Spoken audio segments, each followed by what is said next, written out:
All right, guys, so we are on 4.3, which is congruent triangles, and mostly we're just looking at sort of the technicality of how we write things and notations that really come into play because we're going to eventually get into a lot of proofs on how to prove triangles are congruent.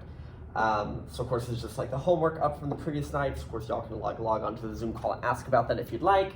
Also keep in mind the 6 weeks test is tomorrow. Well, retest / quiz. So if you have any questions about like your old tests, like also, make sure you're jumping on that Zoom call like real quick instead of watching this video. So 4.3 congruent triangles. So two geometric figures are considered congruent when they have exactly the same size and the same shape. Again, we know what that word means. We're just kind of highlighting it again. When I have figures that are known to be congruent, then all of their corresponding parts will be congruent, meaning that the corresponding angles, so all the angles that match up are going to be congruent, and all the corresponding sides are going to be congruent, right? So we'll see that in the next statement. Is just to kind of like practice labeling them. When I write congruency statements, especially with like triangles, but just in general with different polygons, you have to go in the same general order. So like you don't have to read this as A, B, C, but if you did, you have to go F, E, D in the same order that they go with. So instead, if you read this like A, C, B, that's fine, but this has to say F, D, E, like they have to match up. And part of why that's so important is, let's say there's a question that doesn't have a diagram, but they state in the problem that triangle BCA is congruent to triangle EDF. Well, at this point, I now know that the angle B is the same angle as E, or the angle F is the same angle as A. Like the way it's ordered lets me know which things I'm allowed to set like equal to each other, maybe with a problem. Also, if they make a comment about the segment CA or the side CA, I will know that that is the same thing as the side DF, even without the picture. Okay, and that's part of why we have to label it in the right order, because the order would also tell somebody that information. Corresponding angles, if we were to ask you, hey, could you just write all the angles that are corresponding? You would just write them in the order they match up, right? Like A goes with F, B goes with E, etc. Corresponding sides, like side AB is the same as side FE. One thing that I've put on here to remind myself to tell you guys is that notice that we're referring to the ink on the paper as being congruent. We're saying that the actual angle or the actual segment are congruent.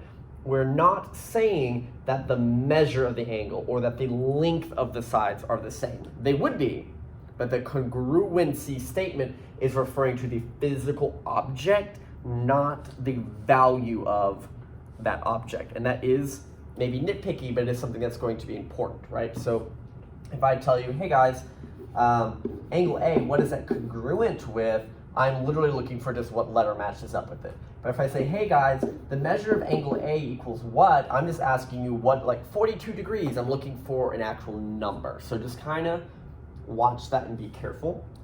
In fact, on our next page, and I believe this is something I printed out for, it was an option if you wanted to print this out. There was a weird typo. For some reason, the angle symbol became like this weird, like, funny symbol. So any place you see that, it means the angle symbol. So I'm going to go ahead and kind of just fix that real quick. That's angle I, angle A, measure of angle I.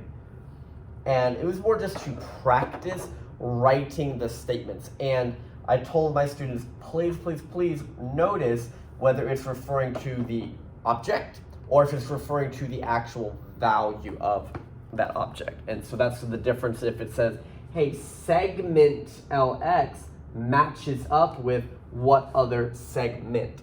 So if they tell me ALX, A goes to L, then down to X, then I know that I read this G goes to I, goes to W. So even if these were not drawn in the same scale, or there wasn't where I could like turn my head and think I knew how they matched up, just their wording lets me know that like G and A match up.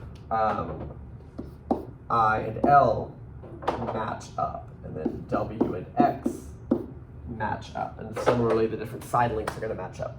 So LX, between my green and my red, is the same thing as IW. segment. Okay, also, I could even get that just from here because the LX segment is the same thing as the IW segment. Like I can just see that there, which is cool. Angle I is this middle one, would be the same thing as this middle one, angle L. Now I can confirm that in the picture that I is the one I did in green, L is the one I did in green, but I can get that information from just the statement. So angle A is the first one, it's the same as angle G, the first one. Now this one says the measure of angle I is what? So it would be equal to whatever the measure of angle L is, but I actually want to know what it is. So I think that's going to be important for me to kind of look at some math. So like this 92 is the same as this 92, that 55 is the same as this 55, and then I can subtract from 180 to figure out the other part. So 92 and 55 is 7, 9, 10, 11, 12, 13, 14, 147, 57, 67, 77, 78, 79, 80. So this one would be 33 degrees if I need it. So we want to know what is the actual measured value of angle I. That is 33 degrees. So again, I know I'm being picky here, but is it talking about which segment matches up with versus what is that value actually equal to? So this one we're saying the length of IW is what? Well, the length of IW, green to red, matches with the length from L to X, which is 4 centimeters. So they wanted to know what is that length. And here they just kind of restructured it in a different way. So triangle LAX would go with what? So up here you can see LAX, so I got middle, left, right. So middle, left, right would be IGW. And again, a lot of these you can reference from here. The only thing I really truly needed the actual picture for was when I needed to know what the values were, because then I needed to see what they were. But as far as who matches up with who, you could use the statement pretty much directly. All right, a couple of algebra questions, and these were ones that I had printed, had you print out if you wanted to follow along. They say that this angle matches with this one matches with that one. I think we're going to work under the assumption that somewhere in this problem I've been told that they are congruent, because otherwise that's really not enough information. But even if I don't know they're congruent, the angles matching up is what I need. I need to know that this 31 degrees is the same as this. So half x plus 1 is the same thing as 31. I also have a statement that this angle is the same thing as 129. And I think the reason why I know that, technically I knew that these were the same, I knew that these were the same, and since we all have to add to 180, the only other thing left is for that to also be 129. So thankfully, these are things I can solve separately for x and y. Like this one, I'm going to add 3 to the other side and get 132. Yes. And then divide both sides by 2 and get that y is equal to 66. As far as x, I would probably double or multiply this whole row. So this just becomes 1x plus 2 equals 62. And when I subtract, I get x equals 60. Okay, so just doing my math, nothing, solving the whole universe's problems yet, but just that we recognize which angles match up so I can set them congruent. Let's see what this one is doing. I'm a little less excited because it looks like this x and y is in both of them, so I don't think there's going to be a way for us to avoid systems of equations. But let me see what I know. I know that this angle matches up with this angle, so I can for sure make a statement that 4x plus 2y is equal to 56. Other statements that I could make, I could know that this angle plus 90 equal 180. I could make that statement. I also know that if this is 90 and these are both 56, that I really could subtract and find out exactly what this angle is. So 90, so then 56, 66, 76, 86. So this one would have to be 34 in both of these spots.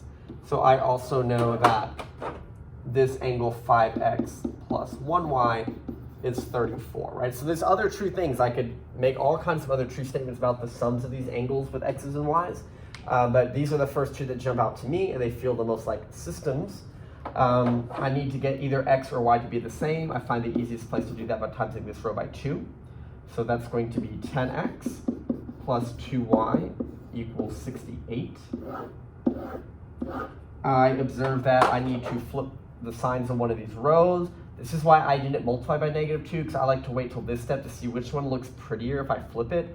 Like here, I'm going to make this one negative, so when I add up, I get positive values. That's my choice. You could do the other way, and it's going to work out just fine. So now when I combine, 10 minus 4 is 6x. These cancel out.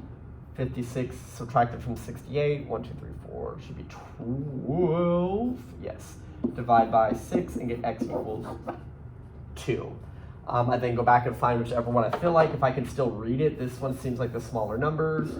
So 5x, so 5 times 2 is 10, plus y value equals 34. And when I subtract that over, I'm going to get y equals 24.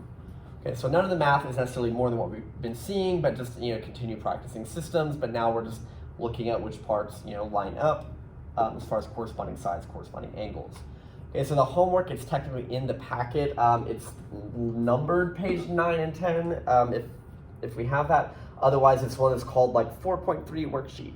I'm telling you not to do question 4, 5, and 6, just for the simple fact that they are asking you to write like all of the angles that match, all the sides that match on numbers 1, 2, 3, 4, 5, and 6, and that's kind of a lot. So I was like, let's just cut off half of those. But again, keep in mind that if you're needing to worry about the retest to fix a test grade, now make sure that that's a big focus for you. And just looking ahead on the calendar, next week on Tuesday will be our first quiz over like the chapter that we're currently in. So with that said, have a good one, and yeah, triangles, Illuminati.